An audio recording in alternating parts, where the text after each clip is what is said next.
obrigado, mas tenho coragem. Entrego minha força ao meu santo para libertar o meu povo. Louvado seja nosso Senhor Jesus Cristo.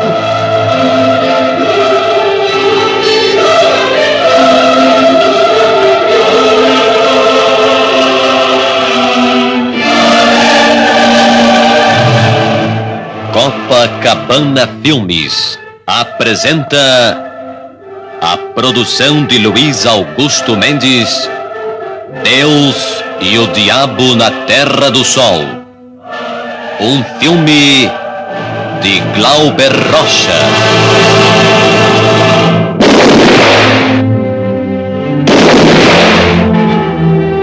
A dramática aventura de um homem que se perde entre um Deus negro e um diabo louro, guiado por uma testemunha cega e perseguido por Antônio das Mortes, matador de cangaceiro.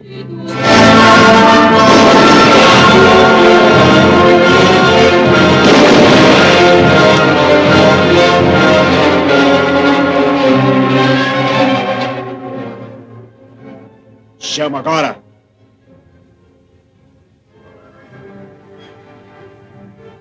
Satanás.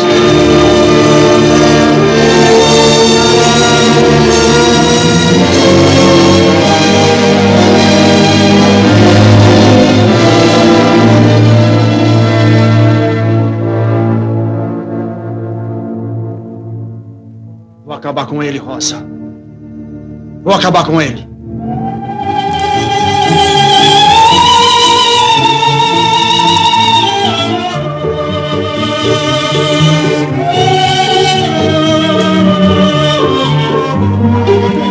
Ioná Magalhães é Rosa.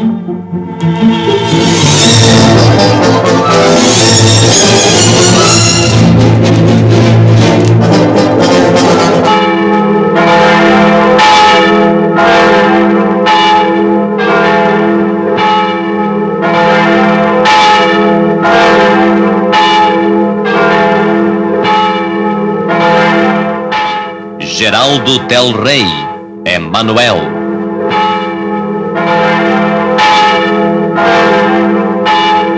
Se entrega, Corisco!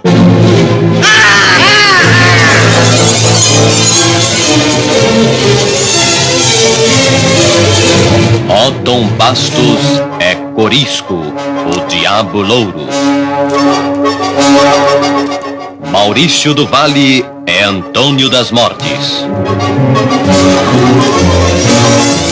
Sônia dos Humildes é Dadá. Lídio Silva é o Deus Negro.